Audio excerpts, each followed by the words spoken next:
bitta suv qo'yib yuboradigan bo'lsa, bo'ldi, -1 klient degan. Jitki Fumni bitta zo'r maslahat beraman, okalar, do'konchi okalarimizga kecha kirib kelgan brendlarni sotib o'tirmanglar ustalarga. Ustalar montaj qilib bo'lganidan keyin sistemani tekshiraman desa, bitta suv qo'yib yuboradigan bo'lsa, bo'ldi, -1 klient degan.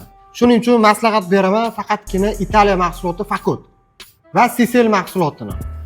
Va undan tashqari Lyon deymiz. Mana shunaqa smaskasi va Lyon, ya'ni o'risi sochi deydi bir xil o'zbeklar. Bu ham Fakot brendiga tegishli. Eng zo'ri men yaxshi ko'rib sotadiganim, katta montajnik ustalarimiz ham ko'p xarid qilishadi, Sprint.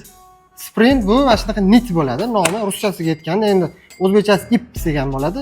Rezbaga o'rab chiqiladi va shu tarzda rezbalarni bir-biriga qotirib chiqiladi.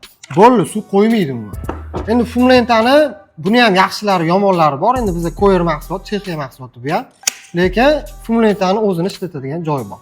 Maslahat beraman, Jitki Fumda juda ehtiyot bo'linglar akalar. Ha aytgancha, mana bu o'ris sochini o'zbekchasiga nima deb atalishini kommentariyada yozib ketinglar.